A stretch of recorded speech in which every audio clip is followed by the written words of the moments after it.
Presiden Jokowi again dan again memberikan kepercayaan. Kemarin Dewan Air, sekarang Dewan Minyak Goreng.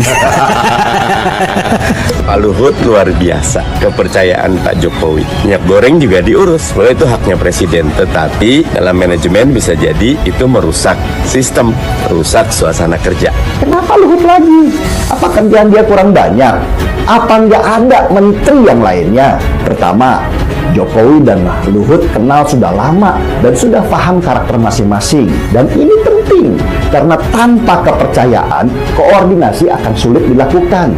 Ayo, pemerintah betul-betul kerja, monggo tunjuk siapa saja, sesuai tupoksi lebih bagus. Monggo kalau mau Pak Jokowi, tetapi pastikan minyak goreng harganya seperti dulu lagi, Rp14.000 1 liter. Yang kedua, Luhut punya kemampuan manajerial yang bagus, dibutuhkan dalam menangani masalah-masalah genting. Presiden Joko Widodo menunjuk Menko Maritim dan Investasi Luhut bin Sarpanjaitan untuk menyelesaikan kelangkaan minyak goreng di Indonesia. Seharusnya jangan dilihat siapa yang ditunjuk oleh Jokowi, tapi lihat hasil kerjanya nanti. Tujuan utama Jokowi tetap ada di rakyat kecil. Jangan sampai mereka menderita karena harga minyak goreng yang mahal itu. Itu tujuan utamanya. Saya terpaksa harus setajam-tajamnya. Sudah diingatkan, bahkan kalau tidak salah, beberapa komponen PDIP mengatakan ini di reshuffle saja, ya. Walaupun secara ada yang terang-terangan, ada yang tidak terang-terangan. Itu Presiden minta saya memanage minyak goreng.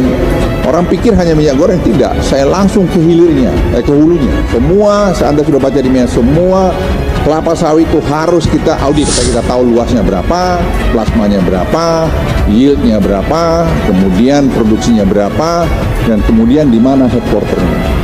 Lapor Presiden, Pak, headquarternya harus semua pindah di sini. Bayangkan dia punya 300-600 ribu hektar, headquarternya di luar negeri, dia bayar pajak di luar negeri. Not gonna happen. You have to move your own headquarter to Indonesia. Pemerintah akan mengaudit perusahaan minyak kelapa sawit di Indonesia mulai Juni nanti. Hal ini disampaikan oleh Menteri Koordinator Bidang Kemaritiman dan Investasi Luhut bin Sarpanjaitan saat seminar nasional di Sekolah Tinggi Teknologi pada 25 Mei lalu. Luhut yang kini menjabat koordinator dan pengawas bersama Satgas Pangan terkait minyak goreng menemukan ada 300 hingga 500 ribu hektar kebun sawit di Indonesia, di mana kantor pusatnya justru berada di luar negeri. Seharusnya jangan dilihat siapa yang ditunjuk oleh Jokowi, tapi lihat hasil kerjanya nanti. Tujuan utama Jokowi tetap ada di rakyat kecil. Jangan sampai mereka menderita karena harga minyak goreng yang mahal. Itu tujuan utamanya. Yang capek partai politik, tapi orang lain yang menikmati, kira-kira begitu. Pintu begitu. lain. Ini harus jelas ya, harus jelas ya. Oke. Nah, Luhut juga cuma digeser saja dari KSP ya ke Menko Polhukam dan sekarang Menko Marifest, awalnya Maritim Tok ditambah investasi. Tetapi mau ditempatkan di mana, Luhut is Luhut. Sombong amat. Harusnya jangan dilihat siapa yang ditunjuk oleh Jokowi, tapi lihat hasil kerjanya nanti. Tujuan utama Jokowi tetap ada di rakyat kecil. Jangan sampai mereka menderita karena harga minyak goreng yang mahal itu. Itu tujuan utamanya. Saya setuju Jokowi menunjuk Luhut bin Sarpanjaitan untuk tangani minyak goreng dan mengatur oligarki di sana. Karena sebagai presiden, tugas utama Jokowi adalah menetapkan visi, dan untuk menjalankan visi itu dia butuh panglima terbaiknya yang mampu mengerjakan teknis di lapangan. Good job. Assalamualaikum warahmatullahi wabarakatuh. Salam sejahtera bagi kita semuanya. Bapak, Ibu, dan saudara-saudara yang saya hormati, sejak kebijakan pelarangan ekspor minyak goreng diterapkan, pemerintah terus memantau dan mendorong berbagai langkah-langkah untuk memastikan ketersediaan minyak goreng dapat memenuhi kebutuhan masyarakat. Berdasarkan pengecekan langsung saya di lapangan dan juga laporan yang saya terima, alhamdulillah pasokan minyak goreng terus bertambah. kebutuhan nasional untuk minyak goreng curah adalah sebesar kurang lebih 194.000 ton per bulannya. Dan pada bulan Maret, sebelum dilakukan pelarangan ekspor, pasokan kita hanya mencapai 64,5.000 ton. Namun, setelah dilakukan pelarangan ekspor di bulan April, pasokan kita mencapai 211.000 ton per bulannya, melebihi kebutuhan nasional bulanan kita. Selain itu, juga terdapat penurunan harga rata-rata minyak goreng secara nasional. Pada bulan April sebelum pelarangan ekspor, harga rata-rata nasional minyak goreng curah berkisar kurang lebih Rp19.800. Dan setelah adanya pelarangan ekspor, harga rata-rata nasional turun menjadi Rp17.200 sampai dengan Rp17.600. Penambahan pasokan dan penurunan harga tersebut merupakan usaha bersama-sama kita, baik dari pemerintah, dari BUMN, dan juga dari swasta. Walaupun memang ada beberapa daerah yang saya tahu harga minyak gorengnya masih relatif tinggi. Tapi saya meyakini dalam beberapa minggu ke depan, harga minyak goreng curah akan semakin terjangkau menuju harga yang kita tentukan karena ketersediaannya semakin melimpah.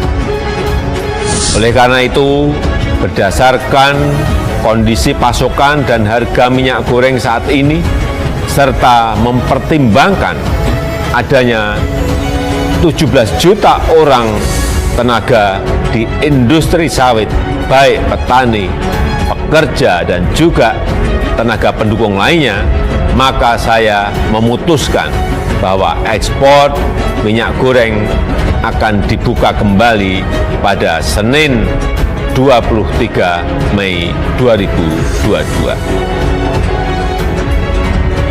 Meskipun ekspor dibuka, pemerintah akan tetap mengawasi dan memantau dengan ketat untuk memastikan pasokan tetap terpenuhi dengan harga terjangkau.